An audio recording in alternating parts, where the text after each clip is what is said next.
fake document rewai lak rang thokai na harmani party mungo krukja Khoroktham Borokno arrest Khlaimani Yakulo Phasalo Borokno Satokmung Rwkha CBI court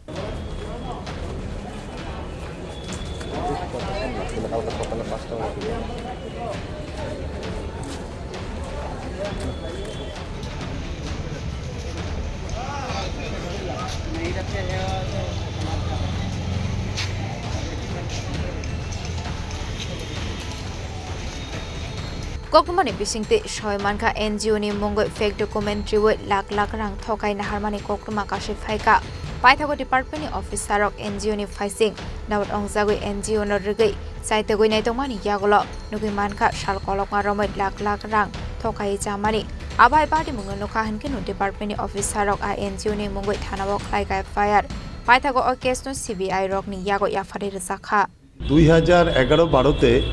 একটা NGO women development society তো women development সোসাইটির skill upgradation programme ব্যাম্বোর উপরে skill upgrade করে তার একটা কাজ দেওয়া কিন্তু এই কাজটা যদিও তারা সার্টিফিকেটটা করছে for purpose of the NGO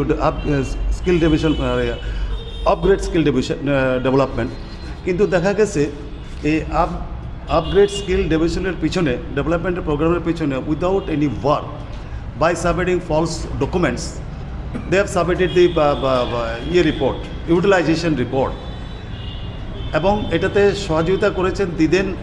মানে ইনস্ট্রাক্টর ছিল ব্যাম্বো এয়ারক্রাফট অফিস রিজুবাগানের অচ্যুত কুমার দাস উনি সমস্ত কিছুতে হেল্প করেছেন ফলস রিপোর্ট ফলস মিটিং ওইগুলি সব ওনার কারসাজিতে হয়েছে তারপর এটা আমাদের হেড অফিসে গেছে সেন্ট্রাল গভর্নমেন্টের ব্যাম্বো এয়ারক্রাফট অফিসে তখন এটা নিয়ে ইনকোয়ারি শুরু হয়েছে ইনকোয়ারি করে দেখা গেল যে ওই রিপোর্টগুলি সব ফলস যদিও কিছু টাকা তাদের হ্যান্ড ওভার করে দিয়েছিল প্রথম ধাপের যে টাকাটা অর্ধেক টাকা ইমপ্লিমেন্টেশন অর্ধেক টাকা তাদের দেওয়া হয়েছিল এনজিওকে সাবসিকুয়েন্টলি সিবিআই টেক আপ করছে ম্যাটারটা টেক আপ করার পর সিবিআই একটা রেজিস্ট্রি করছে প্রথম আমাদের সিবিআই যে কোনো কেস টেক আপ করলে একটা কেস রেজিস্টার যেটার নাম্বার হলো RC5A/2012 তারপরে এই কেসটা ইনভেস্টিগেশন শুরু করছে ইনভেস্টিগেশন অফিসার ছিল ডি খোরাং সাবসিকুয়েন্ট সেকেন্ড আইও ছিল সুব্রত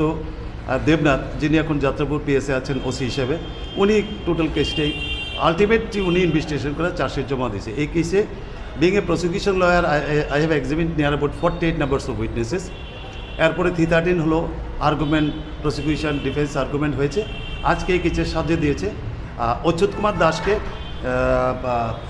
4টা সেকশনে সাজা দিয়েছে একটা হলো 120B 420 468 সবগুলিতে 4 ইয়ার্স করে সঙ্গে ফাইন আছে আর অচ্যুত কুমার দাস যেহেতু ওই কাজটা যখন করেছিলেন উনি সার্ভিসে ছিলেন তার কারণে ওনার ওই প্রিভেনশন অফ করাপশনের 32তে ওনার বিরুদ্ধে পানিশমেন্ট দিয়েছে কোর্ট 5 ইয়ার্স তো যদিও অল দ্য পানিশমেন্টগুলি কনকারেন্টলি চলবো তো হাইয়েস্ট পানিশমেন্ট 5 ইয়ার্স ওনাকে 5 বছর জেলে থাকতে হবে এই কেসে আরেকজন আসামে আছে কল্পনা দেবনাথ যিনি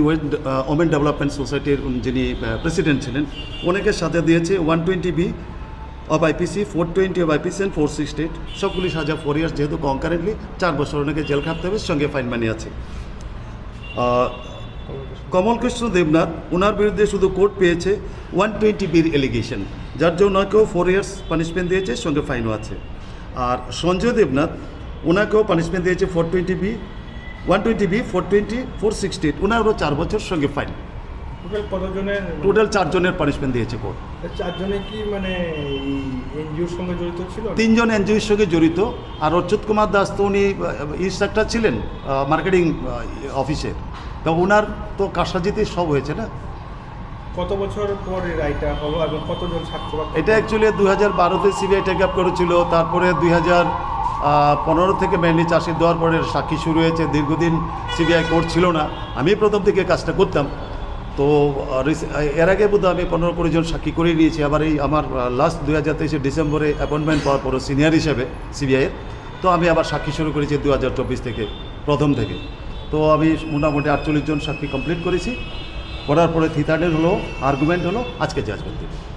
পাইথাগো Khoroktham arrest Khlaimani Yakulo Phasalo Borokno bisibru jelte jorimana berkha CBI court party mungote sabo korungjak tong abonati ye chaito winai tong mungo onkhorjak tabuk police Bureau report Chini Khorang